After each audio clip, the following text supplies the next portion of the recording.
Hello everyone, Christina here. Welcome to another video at my YouTube channel. I'm so glad you're here. In today's video, I'm going to be creating 3 ink blended cards using 3 different die sets and 1 stamp set. The stamp set I'm using is the Our Love Story stamp set. Came out around Valentine's Day, and it is on deep discount in the inventory blowout sale at concordandninth.com. That's why I wanted to show this set of cards to you in particular. So the first thing I'm going to do is I'm going to stamp the really large Art Deco frame from the stamp set onto some A2 card fronts. I'm going to stamp all 3 card fronts at the same time by leaving that stamp on the door of my MISTI while I stamp and heat emboss all 3. So I'm stamping the frame in Versamark ink. I also prepped my card front here with a little bit of a powder tool just to prevent any embossing powder from sticking to areas where I don't want it. Then I stamped the frame down. Really press down each area. It's a very large stamp. I used a stamp press tool, and I also used my fingertips. And then I stamped it a second time. It's a little bit hard to see, but I do have a grip mat inside my MISTI, a sticky grip mat. It's from Waffle flour. So that is holding that cardstock in place while I stamp a couple of times. So I'm going to get very precise stamping for this frame. It's one of my favorite designs, probably in the last couple years, this frame. And while it is kind of like a geared towards love as far as the greetings on the stamp set go, the frame is universal. It can be used for a lot of different things. So I'm going to be using the frame on these 3 cards today. After I had the frame stamped on my A2 card front, I very carefully applied some gold embossing powder. This is Gilded embossing powder from Brutus Monroe. It is my absolute favorite gold embossing powder and has been for years actually. It's just a really stellar embossing powder. It's very finely milled and I get really great detail with it. I hit that with my heat tool until it was smooth and melted. Just kind of had to rotate the card around to get all those different areas. And I was really surprised that it hardly warped at all. I think it's because those embossing lines are kind of spread out all over the card front. So like I said, I'm doing 3 different cards today. So I've got 3 different color combos. This first one, I'm starting out with the color Lilac from Concord and Ninth. I'm using all Concord and Ninth ink colors, by the way. This first combo of colors, I wanted to keep very light. I was thinking pastel, very almost like ethereal, I don't know, I was thinking like very girly, very pastel kind of look with this. So even though I do have some more intense colors, like Sweet Pea can be really intense depending on how you apply it, I used a very light hand to keep all of the colors very faint. So I used Lilac and Sweet Pea, and now I'm coming in with Aqua Sky. And I'm really kind of trying to overlap the colors so that I get a really nice seamless blend. I used 4 colors on this first combo, so I made sure to leave a little bit of a white corner on each end of the card for my very last color, and that color is Buttercup. And it's just going to brighten up those corners a little bit. It also blends with the blue and creates a nice green, and it overlaps with that Sweet Pea. We get a little bit of an orange, a little hint in there. So there's the first one. I did make sure to use a microfiber cloth and wipe off any of the ink that had stayed on top of the embossed lines. This next color combo, I wanted to do something a little bit more intense. So I used Sunflower followed by Pimento. And then I'm going to bring in some other kind of more intense colors. I'm not using such a light hand anymore. I want to have a little bit more intensity.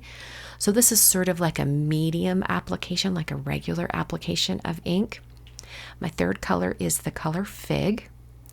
And then the last color, I thought I would bring in just a little bit of a rosy shade. So I'm using Wildberry. It's going to bring in that pink shade. It's almost like a magenta. So that's really going to brighten up this. This almost has a very like summer sunset vibe, or I'm thinking like Miami at the beach. That was the kind of tone that I was getting with this color combo.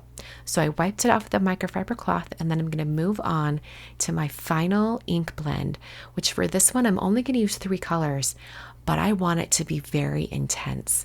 So I'm using a very heavy hand of nice strong application with these colors, and I picked 3 colors that are pretty strong to begin with. I started with Plumberry, followed by Eggplant, which I was very surprised I did not need to re-ink my Eggplant ink pad, because I think I've had it ever since, you know, these colors came out from Concord 9th. I've never had to re-ink my Eggplant ink pad. I guess that tells me I need to start using Eggplant more.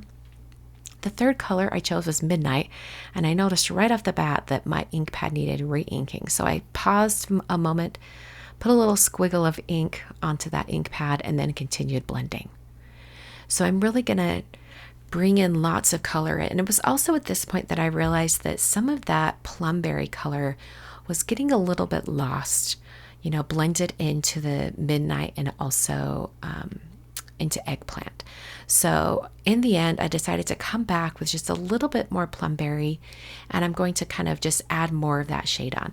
And it's so interesting. In my head, I think Plumberry is a purple, but when you see it next to Eggplant, it's most definitely a red shade. Isn't that funny? I actually store my Plumberry cardstock with my purple colors just because I think of it as a purple. I also think of Seedless Preserves from Tim Holtz Distress line as a purple, but it is really like a red violet. I just thought that was interesting. So I wiped off that embossing, and then here are all 3 backgrounds. Very different looks on all 3, but all beautiful. Now I'm going to create my greetings to go on top of my cards, and I've got the Loved and Happy dies, Big Type Greeting, and Big Type Greetings 2. So I'm going to be using 1 greeting from each one of these, and I'm cutting them out of some gold matte cardstock from Concord 9th. And then I'm also going to cut all of the greetings out of white cardstock as well. And I cut each greeting 4 times. So in total, I've cut the greetings 5 times, 1 set of gold and 4 times out of white. And then for the shadow layers, I used a thick vellum. The vellum is going to go behind the greetings and kind of help it stand out on top of the greetings. So I stacked these all together in what I like to call the Corin Whiskman method.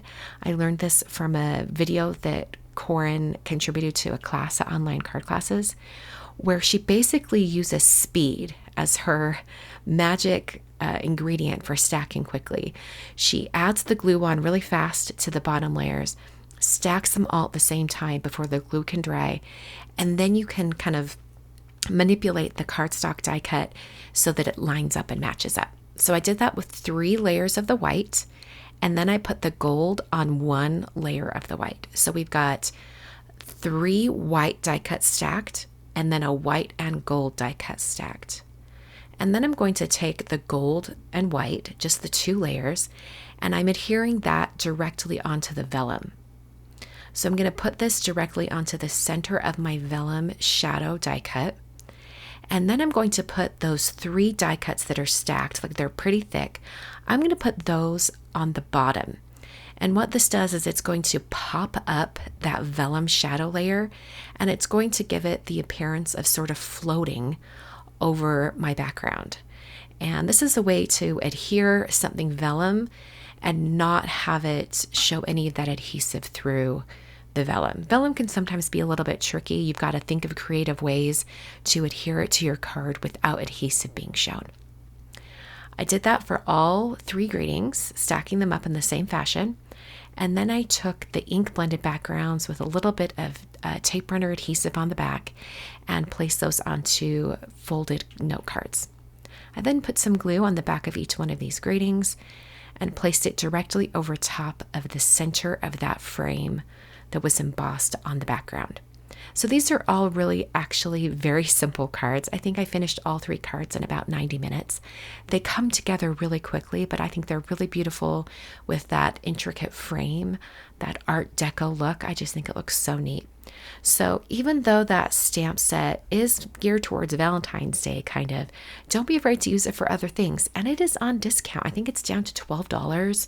So it's actually a really good price, even if you're only going to use the frame. So here are all 3 cards, all finished. I'll have links to the inventory blowout sale at concordand9th.com. I'll have that link down below so you can check that out. And thanks so much for joining me for another card video. I'll see you guys on Monday for my regular live stream at 6 p.m. Mountain Time. I hope you'll come back and join me. We always have a lot of fun in the chat. Thanks for watching, and I'll catch you next time.